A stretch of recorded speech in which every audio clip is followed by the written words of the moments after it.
y'all love chicken and you love easy, here's 1 hour of easy chicken dinners. First one I'm giving you is a bang bang chicken casserole, because when you bang bang anything, you know it's delicious. It's got that sweet, slightly spicy Asian flavors that we love. So I'm starting with about 2 pounds of chicken thighs. What I like about using chicken thighs in casseroles and things is that it's really hard to overcook a chicken thigh. So it can withstand the longer cook times without drying out. You know, it's still gonna be juicy. I'm just gonna take this and cut it into bite-sized pieces, and I'll trim off some of that extra fat as well. All right, once the chicken is cut, we're just gonna toss it with our flavorings. In goes some garlic, sriracha, a little onion powder, and soy sauce. So you've got all the things going on here, a little salty, a little spicy. Now I'm gonna add in some flour, and then I want each piece to be very lightly coated with flour, and this is gonna help us get a little crust when we get into the pan, and then it will also help like thicken the sauce later. In this step, we're just trying to develop flavor and color, so we're just gonna brown the chicken, get like some neutral oil. So I'm just gonna add my chicken in a single layer. Oh my gosh, that smells good. See, that little color right there? That's what you want. All right, so you just want this browned on both sides. I'm gonna do the second batch, and then we add everything else in. All that flavor in the bottom of the pan, we want that. That's gonna be lifted up here in a minute. In goes a cup of uncooked rice. I'm using jasmine rice, but any kind of rice will work here. The sweet chili sauce is key in bang bang anything. Some rice vinegar. This is going to add flavor, but also start lifting up the flavor on the bottom. And you just want to kind of toast that rice up a little bit. A little more garlic.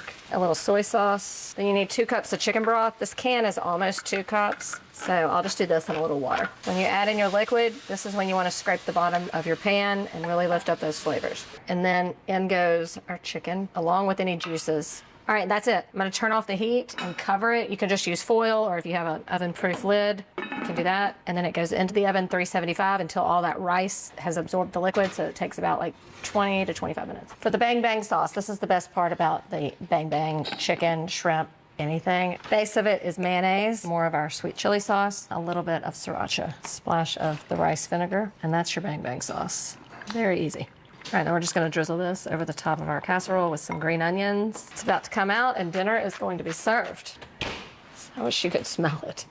All right, and then to serve, you can just drizzle this over. You can put it in a bottle or a bag if you wanna like make it fancy. You're gonna wanna serve it with extra this on the side anyway. And then a sprinkle of our green onions. See, this is not your same old boring chicken and rice casserole. There's so much flavor going on.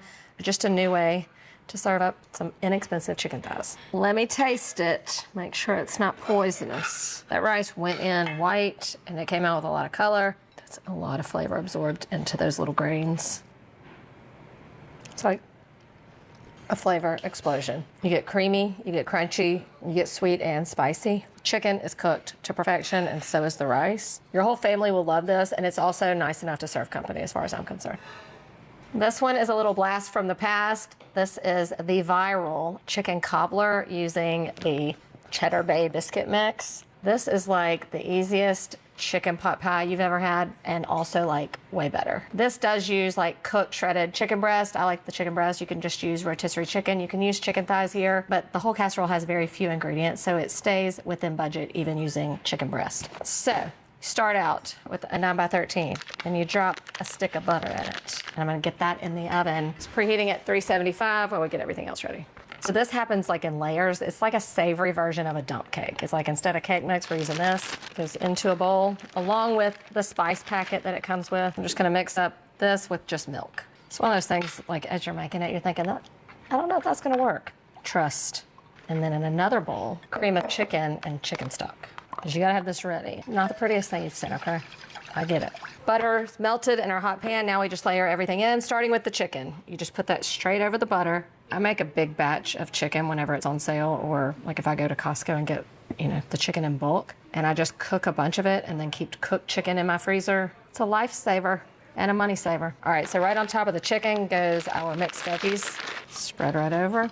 Now our biscuit mixture. Then just make sure it's like evenly spread over, but you don't want to stir it. And then this goes over that. And then it goes back into the oven, 375 degrees. For about 50 minutes or so. It's going to be a little bit jiggly in there because it's going to be like the inside of a chicken pot pie. You want it to kind of have that gravy situation going on. It works. This is one of those times that you want to let this stand for about 10 minutes before you serve it. That way it can absorb some of that sauce And also, if you like the roof of your mouth, you might want to wait. I'm gonna finish it off with a little fresh parsley because whenever I'm using like convenience products like cream of chicken or anything canned or frozen, I like to just kind of add a burst of freshness. Oh gosh, it smells so good. Look at that. Just, it smells so heavenly. I can't even describe it.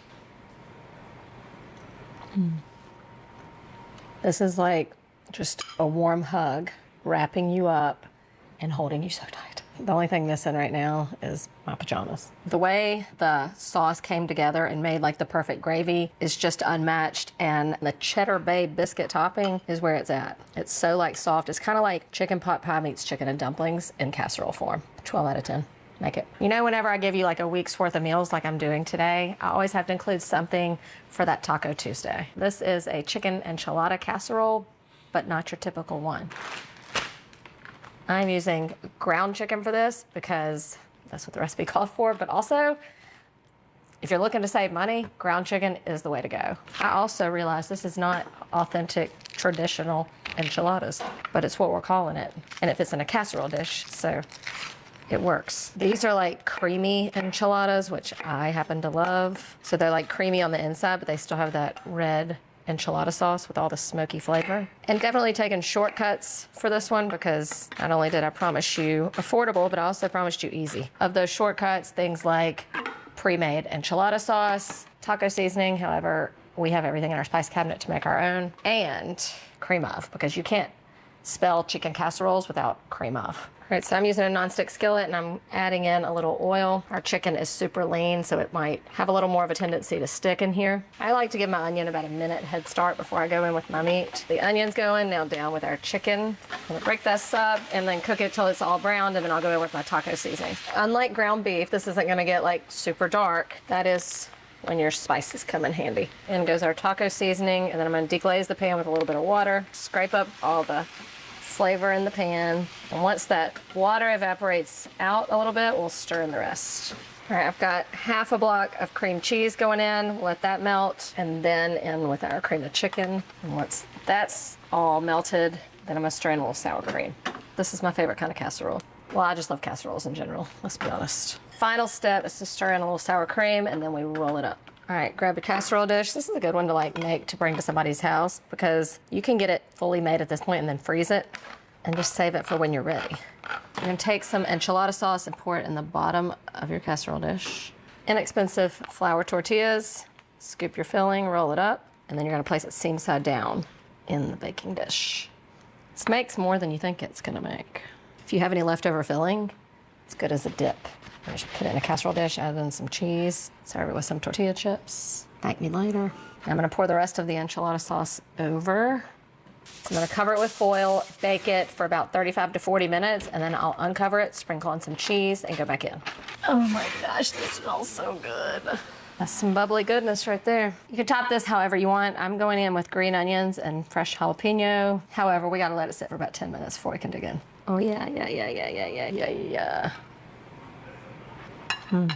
I like everything going on in here. I don't have to add one thing. It's so nice. It's nice having that ground chicken in there because you get a little chicken every bite. You don't have to worry about like big shreds coming out. All that creaminess going on in combination with like the tomato, like tanginess from the tomato sauce. Definitely an easy way to satisfy an enchilada craving. It's another A. We're making straight A's today, guys. Please tell me you have not been sleeping on stick of butter chicken and rice. Surely you have made it by now, and if you haven't, this is your reminder to make it. Talk about cheap, talk about easy. This is the easiest one of the day. Quite possibly my family's new favorite because I have now made it like 3 times in the past month.